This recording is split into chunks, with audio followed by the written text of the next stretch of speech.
নির্বাচনটা যে দিলে এই নির্বাচন কমিশন, হ্যাঁ হ্যাঁ, ফেব্রুয়ারিতে কোন সংবিধানে সে নির্বাচনটা দিছে? বর্তমান যে সংবিধানের বর্তমান সংবিধান কোনটা বলেন? বর্তমান যে সংবিধানে বাংলাদেশ চলছে সেই বাংলাদেশ সংবিধান কোন সংবিধানে চলছে? বাংলাদেশ সংবিধান নেই এখন। আরে কোন সংবিধান চলছে বলেন না আপনি?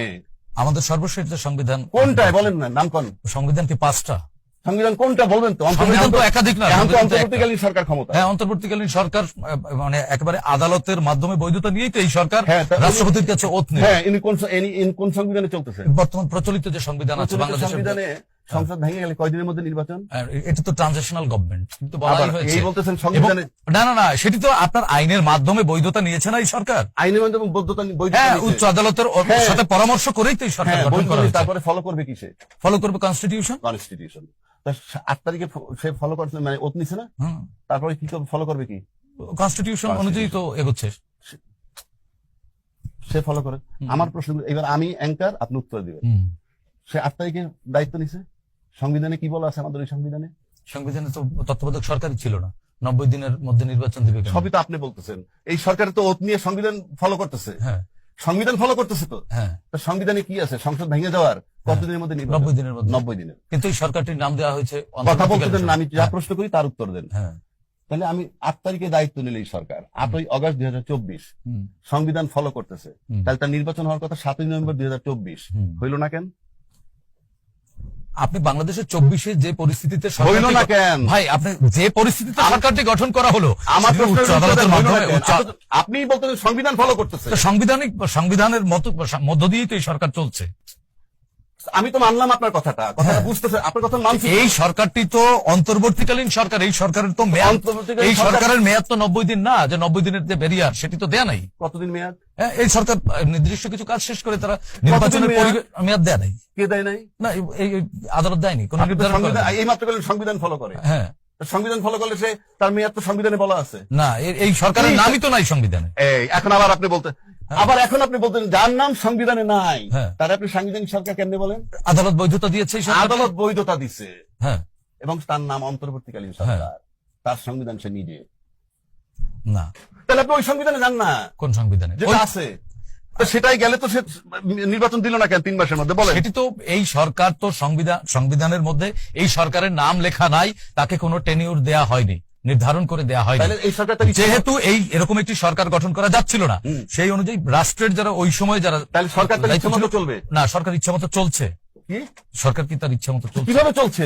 কনস্টিটিউশন অনুযায়ী চলছে।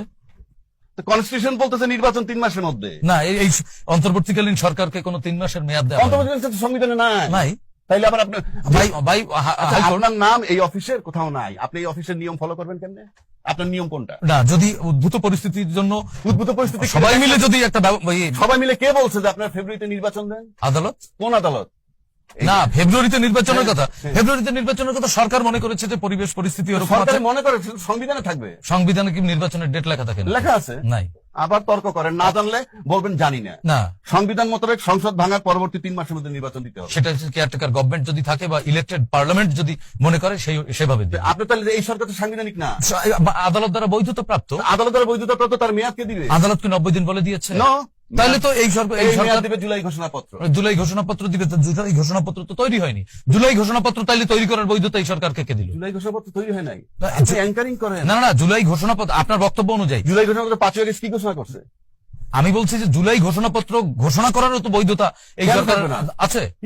আদালত বলে দিয়েছে। আদালত বলবে কেন? আদালত বলছে এটাও তো সংবিধানে লেখা নাই। সবই তো আপনি বলতেছেন সংবিধানে লেখা না থাকলে তো আমার ইচ্ছায় চলবো, আর সংবিধান ফলো করলে সংবিধানের ইচ্ছায় চলবেন। আপনি আগে বলেন আপনি কোনটাই চলবেন? আপনাকে কোর্ট বললো যে তুমি অন্তর্বর্তীকালীন সরকার, আপনি কোন সংবিধানে চলবেন? বাংলাদেশের প্রচলিত সংবিধানে। বাংলাদেশের প্রচলিত সংবিধান যেই দিন থেকে দায়িত্ব 90 ডেজের মধ্যে নির্বাচন করবেন। না, সেটি অন্তর্বর্তীকালীন সরকার তো নাম লেখা নাই। আমি বুঝি না। আচ্ছা, জুলাই ঘোষণাপত্রে কি লেখা? আপনি কিন্তু লুজিং ইউর অ্যাঙ্কারশিপ। আমি বলছি দর্শক শ্রোতা কিন্তু বিলিভ ইট অর নট, আপনি বলতেছেন সংবিধান মোতাবেক সরকার চলতেছে। তার সংবিধান সরকার চলে, সংসদ ভেঙে দেওয়ার পর 3 মাসের মধ্যে নির্বাচন, সেটা হয় নাই। তাইলে উনি কোথায় গেছেন? ফেব্রুয়ারিতে নির্বাচন সংবিধান তো বলে নাই। অবৈধ হয়ে গেছে।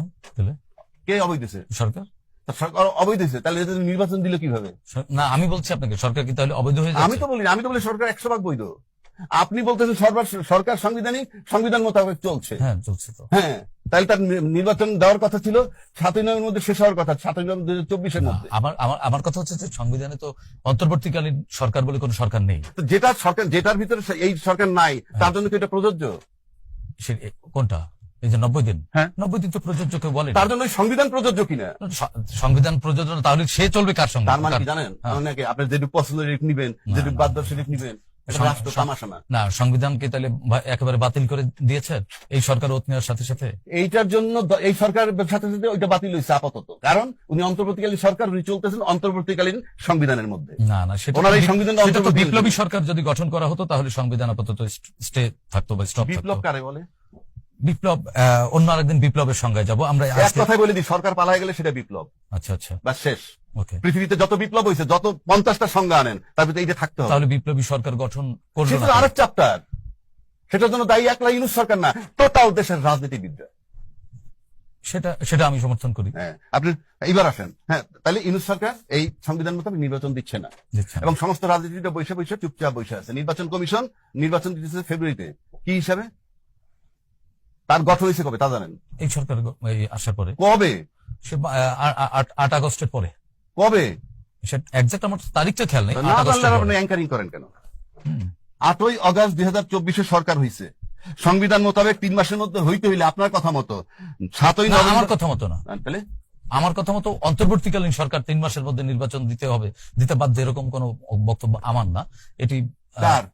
আপনি তো বলছেন সংবিধান মোতাবেক চলতেছে। সংবিধান মতো চলছে, তো সংবিধানই তাই বলতেছে। সেটি তো এই অন্তর্বর্তীকালীন সরকারকে টেনিউর দিয়ে দেয়নি। তাহলে এই সরকারের জন্য এই সংবিধান প্রযোজ্য না? সেটা আপনার বিবেচনায় হতে পারে। ভাই, আপনি তো এক জায়গায় যাইতে হবে। আপনি জান, আপনি হয় সংবিধানটা এই সরকারের জন্য প্রযোজ্য বলবেন, নয় প্রযোজ্য না বলবেন। প্রযোজ্য তো অবশ্যই। যদি প্রযোজ্য হয় তাহলে 7ই নভেম্বর 2024-এর মধ্যে নির্বাচন দেওয়ার কথা ছিল, তার দেয় নাই। আর উনি নির্বাচন কমিশন যিনি আসছে নির্বাচনে, ওনার গঠন হয়েছে 21 নভেম্বর 2024-এ, ওই মেয়াদ শেষ হওয়ার পর। এই নির্বাচন কমিশন কোনো এখতিয়ারই নাই সংবিধানের বাইরে যাওয়ার। অথচ উনি বলছেন আমি সংবিধান মোতাবেক চলবো, পিআর পদ্ধতি সংবিধানে নাই। এটাও একটা ডাহা মিথ্যা কথা। পিআর পদ্ধতি না, কোনো পদ্ধতির কথাই ইয়েতে বলা নাই। সেখানে নির্বাচন হবে, ভোটে যে জিতবে সে যাবে। পিআর পদ্ধতি নাই বা আছে, কোনোটাই এখানে বলা নাই। এগুলা মানে হাফ নলেজ হইলে যা হয়। আর সংবিধান মোতাবেক যদি হয় 7ই নভেম্বর এই সরকার আসার পর পরবর্তী 3 মাসের মধ্যে 7ই নভেম্বর 2024-এর মধ্যে নির্বাচন দিয়ে দেওয়ার কথা ছিল। উনি যখন আসছে তখন উনি অন্তর্বর্তীকালীন সরকারের নির্বাচন কমিশন, সেজন্য উনি ফেব্রুয়ারি এই অন্তর্বর্তীকালীন সরকারের ডাইরেকশন ফলো করতে পারে। আর যদি উনি অন্তর্বর্তীকালীন সরকারের নির্বাচন কমিশন নিজেরা না মানেন, সংবিধান ফলো করতে যান, তাকে আদালতে যেতে হবে। আদালতের কাছে গিয়ে ওপিনিয়ন চাইতে হবে যে আমি কেমনে করব নির্বাচনটা। সংসদ ভাঙা 3 মাসের মধ্যে নির্বাচন দেওয়ার কথা ছিল, সেটা দিতে পারি নাই। আর আমি আসছি তারপরে, এবং এই হলো অন্তর্বর্তীকালীন সরকার, আমাকে নিয়োগ দিয়েছে সে। আমি ফেব্রুয়ারিতে নির্বাচন করব কিভাবে? এক রাস্তা তার আদালতে যাওয়া। আমরা যেহেতু সে স্বাধীন প্রতিষ্ঠান, সাংবিধানিক প্রতিষ্ঠান, সে দরকারে নিজে রাজনৈতিক দলে আবার বসতে পারে। সেরকম একটু উদ্যোগ মেবি আছে। আমি জানি না, আমি তাকে গাইডলাইন দিচ্ছি, না তাকে যেতে হবে ফাইনালি আদালতে। ওনার এরকম একটা আমি জানি না, আর নাইলে ফাইনালি তার আদালতে যেতে হবে। আদালতে গিয়ে বলতে হবে আমি কি করব। আর উনি নিজে উনি পারবেন না। কৈফিয়ত দিয়ে ওনার পরিণতি নুরুল হুদার মতো হবে। আপনাকে মনে রাখতে হবে, বাংলাদেশ এখন সেই জায়গায় নাই। বাংলাদেশের প্রধান বিচারপতি জনদাবির যে ছিল, কি বলে জনদাবির কি ছিল আপনার তত্ত্বাবধায়ক সরকার, সেটাকে এবিএম খায়রুল হক সাহেব কুচক্রি সরকারের সাথে মিশা কলমের খোঁচা তাকব্বরি দেখাইছে। এখন ম্যাজিস্ট্রেট কোর্টে গিয়ে দাঁড়ায় থাকে করুণ দৃষ্টিতে একটা বেইলের জন্য। এইটার থেকে শিক্ষা নিতে হবে টোটাল সমাজের সবার। ম্যাজিস্ট্রেট কোর্টে গিয়ে দাঁড়ায় রয়েছে তীর্থের কাকের মতো। কে? সাবেক প্রধান বিচারপতি। আপনাকে দেখতে হবে দেশ এখন সেই জায়গায়। এত সহজ না, খুব সহজ না যে জুলাই আন্দোলন হয়েছে, এত লোক মারা গেছে, এত আহত হয়েছে, আপনি নির্বাচন করে চলে যাবেন, আপনি লিখে রাখতে পারেন। This is not so easy. আজকে নির্বাচন কমিশনকে বলতেছি, আপনিও যদি নুরুল হুদার পরিণতির থেকে রক্ষা পেতে চান, তাহলে আপনাকে আগের থেকেই সতর্ক আদালতে যেতে হবে যে আমি এখন কি করব। এখানে সংবিধান চলছে না, কারণ এই সরকারের কথা সংবিধানে নাই। সংবিধান বিলুপ্ত হয়েছে যেদিন চলে গেছে শেখ হাসিনা, কেননা উনি পালায় গেছেন, সংবিধানে তাও বলা নাই। এবং বাংলাদেশে 5 তারিখ থেকে 8 তারিখ পর্যন্ত বাংলাদেশের দায়িত্বে ছিলেন আমাদের সেনাপ্রধান। উনি বলছিলেন আমি দায়িত্ব নিলাম, আর একটা গুলিও চলবে না, প্রত্যেকটা হত্যার বিচার হবে। এবং ঠিক সেই আলোকে 7ই আগস্ট বিএনপি জনসভা করে বলছিল 3 মাসের মধ্যে নির্বাচন চাই। ওইটা ছিল সাংবিধানিক, ওইটা ছিল সংবিধানের মধ্যে, 3 মাসের মধ্যে চাইছিল। এবং এটা দায়িত্ব ছিলেন সেনাপ্রধান। সুতরাং আপনার জুলাই ঘোষণাপত্র সংশোধন করে এই সেনাপ্রধানের এই 4 দিনের মেয়াদ ঢুকাইতে হবে, তারপরে ইউনূস সাহেবের মেয়াদ দিতে হবে, ওনার এই মেয়াদ ঢুকাইতে হবে, উনি কতদিন থাকবেন, তার ভিতরে নির্বাচন দিবেন এবং উনি ইলেকশন কমিশন নিয়োগ দিবেন। মানে আপনি বলতে চাচ্ছেন যে কনস্টিটিউশনে এন্ডোর্স করতে হবে? বুঝেনি না খামাখা জুলাই ঘোষণাপত্রের মধ্যে। আচ্ছা, জুলাই ঘোষণাপত্র পরবর্তীকালে তারা যেটা করছে সেটা সংবিধানের তফসিল হিসেবে যাবে। তার ভিতরে এই কথাগুলো গেলে যারা পার্লামেন্টে নির্বাচন করেন তাদের জন্য নিরাপদ, তারা বৈধতা পাবে। অফকোর্স, নাইলে আপনার ইউনূস সরকারের মেয়াদ নাই, সংবিধান ফলো হয় নাই, আপনি কিসের কার দেওয়া কোন নির্বাচনে আপনি এসে পার্লামেন্টে? তাহলে কি পরবর্তী নির্বাচন প্রশ্নের মুখে পড়তে পারে? সেটার জন্য তো আপনি জুলাই ঘোষণাপত্রটা সংশোধন করবেন, রুল আছে, আপনি সংশোধন করতে পারেন। ঘোষণাপত্র তো হয়েই গেছে, ওইটা কি বলবেন জুলাই ঘোষণাপত্র সংশোধন 1 দিয়ে আপনি এটা ঢুকান, তার মেয়াদ দেন, তার মেয়াদ 8ই আগস্ট 2024 থেকে 30শে জুন 2026 পর্যন্ত। তার মানে সেনাপ্রধানকেও একটা টেনিউর দিতে হবে। ওই যে 4 দিন আপনার জুলাই ঘোষণাপত্রটা আগে বুঝে নেন, এটা হলো সরকারের ধারাবাহিকতা। আর সনদ অন্য জিনিস, যে সনদ নিয়ে লড়াই হচ্ছে। ঘোষণাপত্র হলো সরকারের ধারাবাহিকতা। সেই 71 আসলো, 71-এর পরে যদি এর সাথে তার মানেন সে আসলো, এইভাবে আস্তে আস্তে আস্তে আস্তে ধারাবাহিকতা। 5ই আগস্ট আসলো, শেখ হাসিনা চলে গেল, ওই 4 দিনের দায়িত্বে সেনাপ্রধান ছিলেন, তারপরে ওত নিলেন, এরপরে ইউনূস সাহেব আসলেন। এই ধারাবাহিকতাটাকে বলা হয় ঘোষণাপত্র। এটা কোনো সংবিধান নয়, বাট এটাকে আপনি ইনডাইরেক্ট রাখতে পারেন অন্তর্বর্তীকালীন সংবিধান এই টাইমটার মধ্যে। এর মানে ওই সংবিধানে কিচ্ছু হয় না। এগুলো হলো যে মোটা মাথায় বসছে, আমার সংবিধান শেষ, আমার ইয়ে শেষ,